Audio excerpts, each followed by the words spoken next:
अब मेरे बस की नहीं है। ना तो मेरे में इतना दिमाग है, ना मेरे में इतना टैलेंट है, ना ही मेरे में इतनी बुद्धि है, ना ही मेरे में इतना बल है।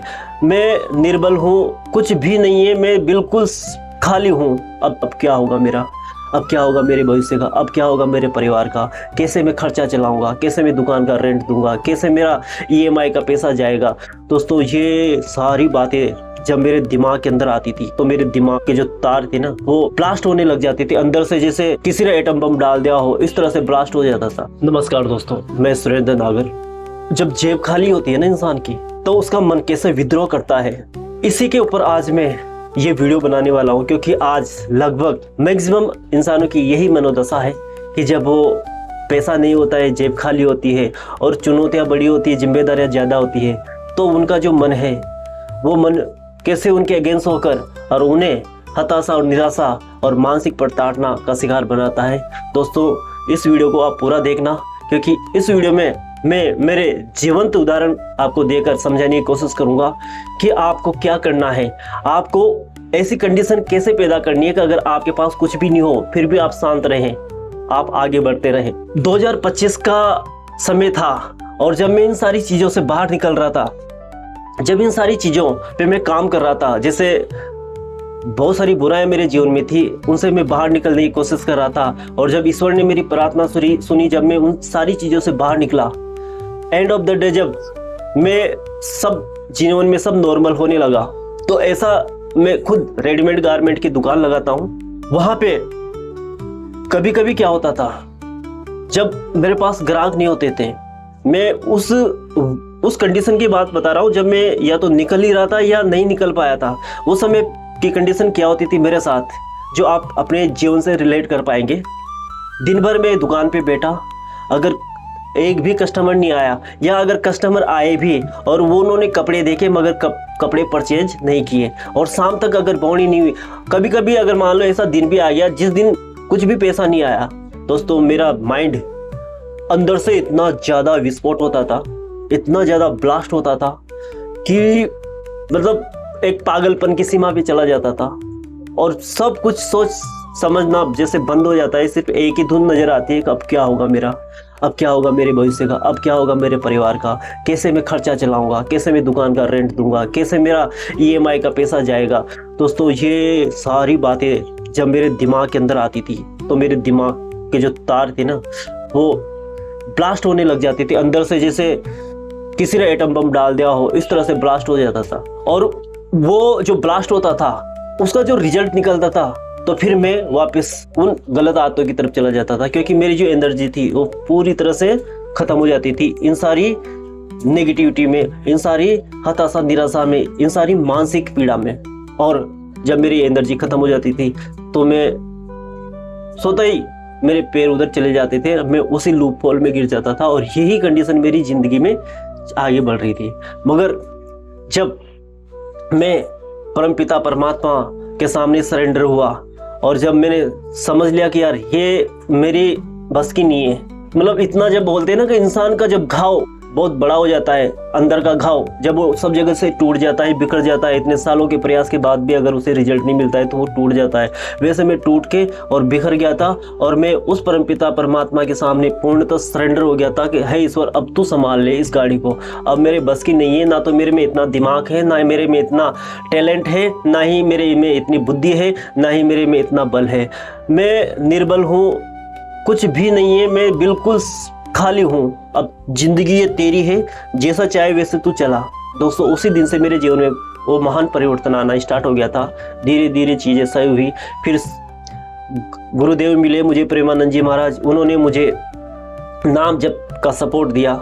श्री जी मेरे जीवन में आए, मैंने पता नहीं कहाँ से प्रेरित हुआ मगर मैं उन बेजुबानों की सेवा करने लग गया। जहाँ भी मुझे लगे कि यार इसकी सेवा करनी चाहिए, तो मैं ये नहीं सोचता था कि यार मेरे पास पैसा है या नहीं है, जो भी था जैसे भी था मैं उसकी कहीं ना कहीं कुछ ना कुछ मदद भी करता था।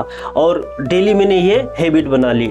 इसके अलावा सवेरे में ध्यान करता था, प्राणायाम करता था और अनुलोम करता हूँ। ध्यान, प्राणायाम और अनुलोम ये मेरे जीवन का मैंने एक हिस्सा बना लिया, ये नॉन स्टॉप अनब्रेकेबल बना लिया। इसमें मुझे रोज, चाहे मैं दिल्ली का टूर करूँ या मैं कहीं भी करूं। मुझे लगता है कि मैं कहीं भी जाऊंगा मगर ये जो कड़ियाँ हैं इनको मैं टूट नहीं दूंगा, क्योंकि मुझे पता है कि इन्हीं की वजह से आज मैं इस कंडीशन में हूं और इन्हीं की वजह से आज मैं उस बड़ी वाली कंडीशन में जाऊंगा, यानी कि मेरे जो सपने हैं वहां तक मैं पहुंचूंगा। कल का मैं आपको एग्जांपल देता हूं, जब हमारी जेब खाली होती है तब हम उन परिस्थितियों को कैसे संभालते हैं। दोस्तों कल इतने दिनों के बाद वही दिन आया, क्योंकि अभी थोड़ी मंदी है तो दुकान में कल आए थे ग्राहक, मगर बहुत सारे कारणवश या तो उनको उनके फिटिंग का कपड़ा नहीं मिल पाया, या कलर नहीं मिल पाया, या फिर उनकी हिसाब से उनको कपड़ा नहीं मिल पाया। तो बहुत सारे कस्टमर आए, उनको मैंने कपड़े भी दिखाए मगर बोनी नहीं हुई। रात को 6-7 बजे तक एक भी पैसा नहीं आया, मगर मेरा दिमाग इतना शांत था,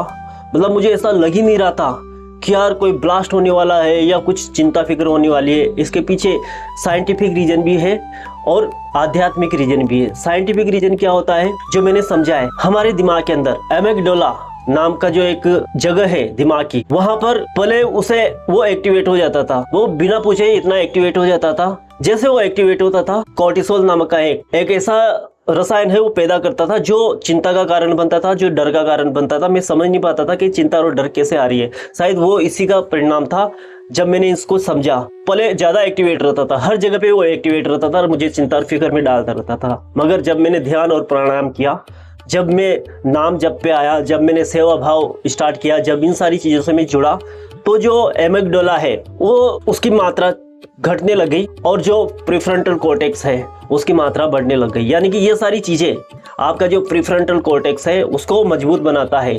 यानी कि आप इन सारी चीजों, जैसे आप ऐसी परिस्थितियां आती है तो जो एमिगडाला है वो आपको एक्टिवेट करेगा, आपको घबराना चाहिए, ये परिस्थितियां आपके विपरीत हैं। मगर जैसे हमारा प्रीफ्रंटल कॉर्टेक्स मजबूत होता है तो उसको दिलासा दिलाता है कि तू शांत, मैं बैठा हूँ, कोई घबराने की दिक्कत नहीं है, कोई टेंशन की दिक्कत नहीं है, जो हो रहा है वो अच्छा हो रहा है। जैसे ही प्रीफ्रंटल कॉर्टेक्स इस तरह से उस एमिगडाला से बात करता है तो वो धीरे धीरे खत्म हो जाता है और धीरे धीरे इसकी शक्ति बढ़ती हुई चली जाती है। जैसे जैसे प्रीफ्रंटल कॉर्टेक्स की पावर बढ़ती है तो ये अपने केमिकल्स छोड़ता है। प्रीफ्रंटल कॉर्टेक्स अपने हार्मोन्स, जो केमिकल्स है वो स्त्रावित करता है, जो हमें खुशी देता है, हमें आनंद देता है और हमें ये विश्वास दिलाता है कि डोंट वरी, ये सारी चीजें तुझे सिखाने के लिए आ रही है। ये आज की ये परिस्थितियां तेरे भविष्य का निर्माण नहीं कर सकती। आज अगर है, जरूरी नहीं कि तू ऐसा ही कल रहेगा। इस तरह से हमें एक कॉन्फिडेंस पैदा करती है, हमारे अंदर एक आत्मविश्वास पैदा करती है। और जैसे जैसे हम इन सारी चीजों की प्रैक्टिस करते रहते हैं, ध्यान, प्राणायाम, अनुलोम विलोम, जप, नाम जप, और एक सवेरे का जो होता है ना ग्रेटिट्यूड, धन्यवाद वाली भावना, ये सारी चीजें हम करते रहते हैं ना, तो इससे हमारा प्रीफ्रंटल कॉर्टेक्स का जो आकार है वो बढ़ता रहता है, विस्तार लेता रहता है और हमारे जीवन में यही फैसले करने लग जाता है। दोस्तों वो जो कल की कंडीशन थी उसमें मैं सिर्फ इसी वजह से शांत रहा क्योंकि मेरा प्रीफ्रंटल कॉर्टेक्स ने मेरी जिंदगी को अपने हाथ में ले लिया। और सबसे मेन चीज, अगर हम आध्यात्मिक रूप से भी इसको समझे तो वो परमपिता परमात्मा है, जिसके सामने मैं सरेंडर हो चुका हूँ कि ये तन तेरा, ये मन तेरा, ये जीवन तेरा, सब कुछ तेरा, जब तेरा तुझको अर्पण तो क्या लागे मेरा। दोस्तों जब मैं ये सोचता हूँ और जब मैं ये प्रार्थना करता हूँ तो मैं इतना शांत हो जाता हूँ अंदर। जब ऐसा लगता है ना कि आज मेरे पास पैसा नहीं आया तो यहाँ पर मुझे नेगेटिव होने की अब मुझे बिल्कुल भी जरूरत नहीं होती है। मैं क्या सोचता हूँ, यार पैसा नहीं आया तो इसके पीछे भी बहुत बड़ा रीजन होगा, शायद ये परमपिता परमात्मा का एक मास्टर प्लान है, हमें यूनिवर्सिटी में पढ़ा के उसे हमें मजबूत करने का एक बहुत बड़ा मास्टर प्लान है। कुछ न कुछ सिखा रहा है, शायद हो सकता है कि हम कल हमारे सपनों को पूरा करें और कभी हमारे साथ ऐसी कंडीशन आ जाए तो हमें कैसे शांत रहना है, शायद उसकी ट्रेनिंग वो परमपिता हमें आज ही दे रहा है, वो परमपिता परमात्मा हमें अभी से सिखा रहा है। तो इस तरह की चीजें जब दिमाग में आती है ना तो मन शांत हो जाता है कि नहीं यार, ये आज की गरीबी है, ये जरूरी नहीं है आज पैसा नहीं है तो जरूरी नहीं है कि कल भी ऐसा ही रहेगा।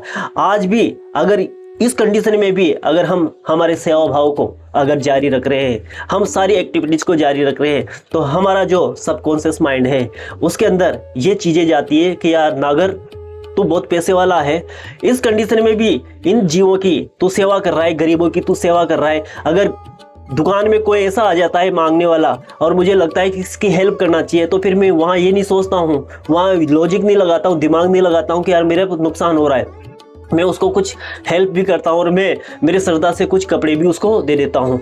तो अंदर सबकॉन्शियस माइंड को पता है क्या लगता है कि यार तू अमीर है। तो जब इस कंडीशन में भी जब हम इन चीजों को नहीं छोड़ते ना दोस्तों, तो फिर उस ब्रह्मांड को, उस परमपिता परमात्मा को, उसके खजाने हमारे लिए खोल नहीं पड़ते। क्योंकि जब हम इन विपरीत परिस्थितियों में भी अगर नहीं टूटते हैं, ऐसे ही लोगों के लिए खजाना खोलता है। जब विपरीत परिस्थितियों में भी इंसान हार नहीं मानता है, तो एंड ऑफ द डे फिर वो परमपिता परमात्मा ऐश्वर्य की बरसात उस इंसान के लिए कर देता है। तो दोस्तों, जीवन में अगर आपके सामने भी ऐसी कोई परिस्थिति आए, तो आपको घबराने की बिल्कुल भी जरूरत नहीं है। आपको ये सोचना है कि ये हमें कुछ सिखाने के लिए आ रही है। और मैं आपसे स्पेशली ये प्रार्थना करूंगा कि ये चीजें सिर्फ बोलने से नहीं होने वाली, क्योंकि हमारा मन बहुत विशाल है, बहुत ताकतवर है। ये अच्छे अच्छे लोगों को धर पटक देता है। हम जैसे लोग इसके लिए बहुत सिंपल है, माया के सामने बहुत सिंपल है। तो दोस्तों, अगर इन चीजों को समझना है तो ध्यान से जुड़ना होगा, प्राणायाम करना होगा, सेवा से जुड़ना होगा, नाम जप करना होगा और ग्रेटिट्यूड की भावना को जीवन में उतारना पड़ेगा। अगर इन सारी चीजों को करेंगे तो हमारा जीवन जरूर बदलेगा। हमारे दिमाग को थोड़ा सा हमें समझना पड़ेगा। जो एमिगडाला है उसकी कमांड को ढीली करनी पड़ेगी और प्रीफ्रंटल कॉर्टेक्स को आगे बढ़ाना पड़ेगा। धीरे धीरे इन पे हम काम करते रहेंगे तो हमारी जिंदगी स्वतः ही खुशहाल होती चली जाएगी और हम जिसके लिए आए हैं उस लक्ष्य तक हम पहुंच जाएंगे। हमारा लक्ष्य पैसा कमाना नहीं, हमारा जो मकसद है दोस्तों वो है सेवा करना। हमें परमपिता परमात्मा ने इस शरीर के रूप में अगर भेजा है तो सिर्फ इंजॉयमेंट करने के लिए नहीं है या पैसा कमाने के लिए नहीं है। पैसा तो एक बाय प्रोडक्ट है, ये तो तुम्हें स्वतः ही मिल जाएगा, ये तो हमें स्वतः ही मिल जाएगा। मगर हमारा जो मेन मकसद है वो मेन मकसद है हम अच्छे काम करके, लोगों की सेवा करके और इस जीव से अपने आप को प्रूव कर दे। फिर उस परमपिता के ऊपर छोड़ना है कि वो इसका रिजल्ट क्या देगा, इसका प्रतिफल क्या देगा। दोस्तों, आज ये कल की कंडीशन देखते हुए ये वीडियो बनाने का मेरा मन किया था, क्योंकि आप देखेंगे कि ये देखते देखते ये 100 वीडियोस की श्रृंखला पूरी हो जाएगी। इस 100 वीडियोस की, इन 100 वीडियोस को कंप्लीट करने में आपका भी मुझे सपोर्ट चाहिए। आप सिर्फ देखते हो, इस वीडियो को लाइक नहीं करते हो, इस वीडियो को आप सब्सक्राइब नहीं करते हो, चैनल को आप सब्सक्राइब करो, लाइक करो और शेयर करो। कमेंट्स बॉक्स में जो भी आपका क्वेश्चंस है उसे मेंशन करो। बस आपका ऐसे ही प्यार मिलता रहेगा तो मैं ऐसे ही मेरे अनुभव को आप लोगों तक साझा करता रहूंगा एक नेक्स्ट वीडियो में शानदार टॉपिक के साथ। तब तक के लिए जय श्री राधे, जय श्री श्याम।